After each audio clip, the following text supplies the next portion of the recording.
열왕기상 10장 16절에서 25절 말씀까지 보도록 하겠습니다. 솔로몬이 쳐서 느린 금으로 큰 방패 200개를 만들었으니 매 방패에 든 금이 600세겔이며 또 쳐서 느린 금으로 작은 방패 300개를 만들었으니 매 방패에 든 금이 3만에라. 왕이 이것들을 레바논 나무 궁에 두었더라. 왕이 또 상아로 큰 보좌를 만들고 정금으로 입혔으니 그 보좌에는 6층계가 있고 보좌 뒤에 둥근 머리가 있고 앉은 자리 양쪽에는 팔걸이가 있고 팔걸이 곁에는 사자가 하나씩 서 있으며 또 12사자가 있어 그 6층계 좌우편에 서 있으니 어느 나라에도 이같이 만든 것이 없었더라. 솔로몬 왕이 마시는 그릇은 다 금이요 레바논 나무 궁의 그릇들도 다 정금이라. 은금일이 없으니 솔로몬의 시대에 은을 귀히 여기지 아니함은 왕이 바다에 다시스 배들을 두어 히람의 배와 함께 있게 하고 그 다시스 배로 3년에 한 번씩 금과 은과 상아와 원숭이와 공작을 실어 왔음이었더라. 솔로몬 왕의 재산과 지혜가 세상의 그 어느 왕보다 큰지라. 온 세상 사람들이 다 하나님께서 솔로몬의 마음에 주신 지혜를 들으며 그의 얼굴을 보기를 원하며 그들이 각기 예물을 가지고 왔으니 곧 은그릇과 금그릇과 의복과 갑옷과 향품과 말과 노새라. 해마다 그리하였더라. 아멘. 오늘 말씀을 가지고 복이 복되지 않는 이유, 복이 복되지 않는 이유 이라는 제목을 가지고 같이 은혜를 나누기를 원합니다. 오늘 본문을 보게 되면 솔로몬의 부귀영화가 나와 있습니다. 특별히 오늘 언급되고 있는 것들 가운데 많은 것이 있었는데 성경에서는 몇 가지를 좀 언급하고 있습니다. 금방패에 큰 금방패가 200개가 있었습니다. 대형으로 만들었고 사각형으로 되어 있었습니다. 다 그걸 뭘로 만들었다고요? 금을 늘려서 만들었습니다. 또 작은 금방패 300개를 만들었습니다. 그것은 아마 원형으로 되어 있을 것이며 사람들이 들고 다녔습니다. 그것도 금을 늘려서 만들었어요. 이것이 300개가 있었다라고 기록하고 있습니다. 방패의 목적은 무엇입니까? 방패는 전투를 위해서 군사용으로 만드는 것이 바로 방패이죠. 근데 금방패, 솔로몬이 만든 500여 개의 금방패는요, 전쟁용이 아니라 전시용이었습니다. 과시용이었습니다. 왜냐하면 그 당시에 금이 흔할 정도로 부강한 나라였기 때문이었습니다. 또 솔로몬의 보좌가 나옵니다. 왕자가 나오는데 그 솔로몬 왕자의 거대함, 웅장함을 보여주고 있습니다. 솔로몬이 직접 그렇게 만들었습니다. 상아로 만들었다고 합니다. 그 당시에 지금도 뭐 중국이라든가 세계적인 부호들이 좋아하는 것 중에 하나가 상아가 아닙니까? 그 당시에 상아로 만들었습니다. 그리고 그 주변에 나무로 만든 곳에는 다 정금을 입혔다라고 말하고 있습니다. 층계가 6개가 있었습니다. 각 층계 양쪽에는 사자가 하나씩 있었습니다. 그래서 12마리의 사자가 있었습니다. 또 보좌 옆에는 사자가 또 서 있었습니다. 또 팔걸이가 이렇게 있었어요. 그래서 팔걸이 이렇게 왕이 앉아 있으면 어떻습니까? 또 권위 있어 보이잖아요. 팔을 이렇게 넓히면 권위가 있어 보이잖아요. 혹시나 곰이라든가 개가 덤벼들 때 싸우게 될 때 어떻게 하라고 합니까? 등치가 크게 보이라고 말하잖아요. 그래서 팔을 벌리거나 올리거나 그렇게 설명을 해주지 않습니까? 마찬가지죠. 왕이 6계단 위에 있어요. 고자가 엄청나게 큽니다. 거기에 팔을 이렇게 벌리고 있어요. 권위 있게 보이는 그 왕자의 웅장함을 보여주고 있습니다. 솔로몬의 그릇이 나오고 있습니다. 솔로몬의 그릇이 어떤 그릇이었습니까? 모두가 다 금이었다라고 말하고 있어요. 그리고 왕궁이 예루살렘에도 왕궁이 있었고 또 레바논에 숲이 있었는데 그 숲 속에도 별장으로 왕궁이 있었습니다. 그 두 곳의 왕궁에 다 정금이었어요. 모든 그릇이 정금으로 되어 있었습니다. 은그릇을 그리 쓸 필요가 없었다라고 말하고 있습니다. 은은 그렇게 귀하게 여김을 받지 않을 정도였습니다. 또 솔로몬의 무역이 나와 있습니다. 3년마다 금과 은과 상아와 원숭이와 공작새를 수입해 왔다라고 말하고 있습니다.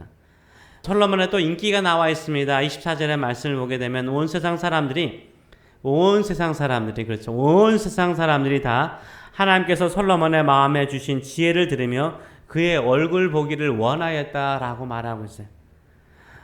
최고의 인기 강사였습니다. 지금도 뭐 최고의 인기 강사는 몇백만 불이죠. 한 번, 한 시간 강의하는 몇백만 불을 벌지 않습니까?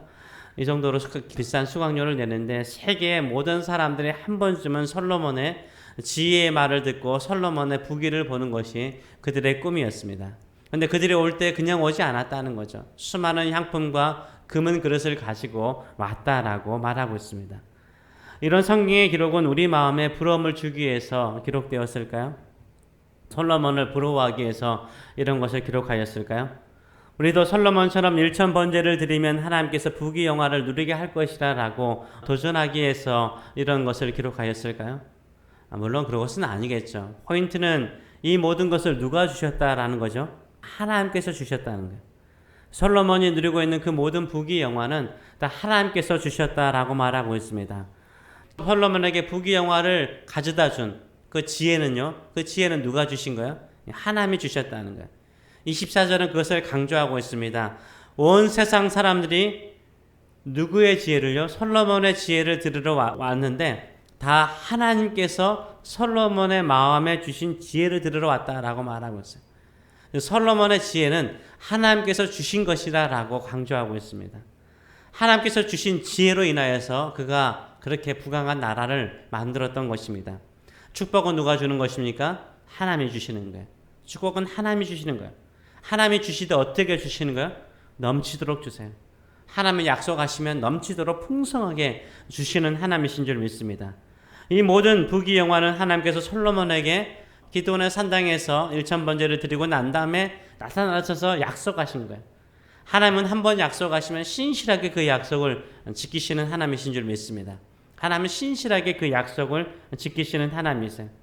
그래서 우리도 신실하게 주님 한 분만을 붙잡고 기도하며 그분을 의지하시는 저 여러분 되시길 축원합니다. 그렇다면 마지막 질문입니다. 솔로몬에게 주신 이 풍성한 축복이 솔로몬의 영적인 삶을 부유하게 만들었을까요? 솔로몬의 영적인 삶을 부유하게 만들었을까요? 다음 장을 보게 되면 그렇지 않음을 우리가 알 수 있습니다. 하나님께서 신실하게 축복하셨는데 솔로몬은요 하나님께 신실하지 않았어요. 하나님께서 풍성하게 축복하셨는데 솔로몬은 풍성하게 영적으로 주님을 깊이 만나지를 못하였습니다. 물질적인 축복이요 나의 영혼까지 풍성해지게 만들지는 않아요. 화려한 삶이 나의 영적인 삶까지 부유하게 만들지 않아요. 금이 남아 돌자 금방패 500개를 만들었어요. 그리고 자기의 보좌를 크게 만들었어요. 그리고 자신이 쓰는 모든 그릇들을 다 금으로 썼습니다. 그리고 수많은 사람들이 손님들이 와가지고 주는 그 모든 것들로 부귀영화를 누렸습니다. 그리고 거대한 왕자에 앉았습니다. 은이 돌처럼 흔하였습니다. 그래서 그 솔로몬이요 그 부귀영화 그 많은 금을 가지고요 누구를 위해서 썼습니까? 오늘 본문을 자세히 보게 되면 화려함, 웅장함을 말하면서도 다 솔로몬이 누구를 위해서요? 자신을 위해서 썼다라고 말하고 있어요. 자기 자신을 위해서 썼어요. 자기 자신을 위해 썼어요. 나중에 다음 장을 보게 되면은 1000명의 후궁과 첩이 있었습니다. 그 사람들을 위해서 썼어요. 자신의 식탁에 엄청나게 많은 음식들, 그 화려한 음식을 얻기 위해서 그 모든 물질을 써버렸습니다. 자기 자신을 위해서 썼던 거죠. 축복이 솔로몬의 영적인 부유함으로 왜 이어지지 않았습니까? 그가 주신 그 부귀영화를요 자기 자신을 위해서 썼기 때문입니다. 많은 이스라엘 사람들은요 수많은 토목공사 때문에 노역을 합니다.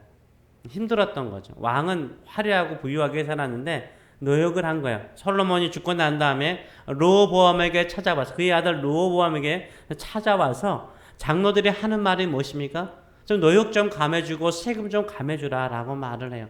얼마나 힘들었는가를 우리가 알 수 있는 것입니다. 주신 축복을요 자기 자신을 위해서 사용하면요 그 영혼 죽습니다. 그 영혼 살리지 않아요. 오히려 부귀영화가 그 영혼을 죽여버립니다. 그러나 주신 축복을 이웃을 위해서 사용하면 그 영혼 부유해집니다. 하나님을 만나게 해줘요. 나누고 베품을 통해서 풍성하게 만들어주시고 그 영혼을 오히려 더 살게 하셔서 더 많은 것을 맡기는 역사를 주실 줄 믿습니다. 주일 예배 때 제가 팀 하스 목사님 있어요. 그분 목사님이십니다. 목회도 하시면서 사업도 하세요. 이 파킹장을 만드는 건축 회사 만드신 팀 하스 우리 회장님의 이야기를 두 번인가 했는데요. 근데 그분의 삶이 왜 부유해졌습니까? 그분의 삶이 왜 영적으로 부유하며 나를 부유하게 만드신 하나님의 사랑과 능력을 증거하는 인생을 살 수 있었습니까? 그가 심장에 이식을 두 번이나 하면서 하나님을 깊이 만났습니다. 하나님의 말씀대로 살면 사업이 될 거라는 확신을 주셨어요. 그래서 사업을 했고 또 하나님께서 부유하게 만들어 주셨어요. 근데 물질을 어디에 쓴다고요? 그 회사의 모토가 무엇입니까? 우리는 가난한 자, 필요한 자를 위해서 존재한다라는 것이 그 회사의 모토입니다. 그것이 그 회사의 방향이에요. 주신 축복, 주신 물질 다 우리를 위해서 쓰는 것이 아니라 필요한 사람을 위해서 쓰겠다라고 결단하고 비즈니스를 하였을 때 하나님께서 그 회사를 축복하실 뿐만 아니라 또 주변의 많은 회사원들의 마음속에 자신의 삶을 부유하게 만들었어요. 의미 있는 인생을 살게 만들었어요. 그리고 자신들이 회사를 하면서도 남들을 도와주는 회사라는 확신과 또 부유함을 가지고 영적인 부유함을 가지고 살게 만든 것을 우리가 알 수 있습니다. 우리가 어떤 것을 얻게 되더라도 하나님이 주신 축복이 나를 위한 것이 아니라 남을 섬기고 주님을 섬기는데 쓰는 물질과 우리의 모든 것이 되기를 원합니다. 그때 우리의 영적인 것이 부유해지며 하나님이 채우시는 그 은혜의 역사가 일어날 줄 믿습니다. 이런 믿음을 가지고 살아가시는 저 여러분 되시길 축원합니다. 아멘. 기도하겠습니다. 살아계신 하나님 아버지, 하나님은 신실하셨습니다. 솔로몬에게 신실하셨습니다. 약속하신 대로 평성하게 오고 오는 왕들조차도 누릴 수 없는 부귀영화를 누리게 하여 주셨습니다. 그러나 그 많은 물질을, 그 많은 금을 솔로몬은 전시용으로 방패를 만들었고 자신의 왕자를 크게 만들었으며 자신의 집에 금으로 가득 채웠으며 자신의 식탁에 풍성한 음식으로 채웠습니다. 그러나 이스라엘 백성들은 노역 중에 고통 가운데 있었습니다.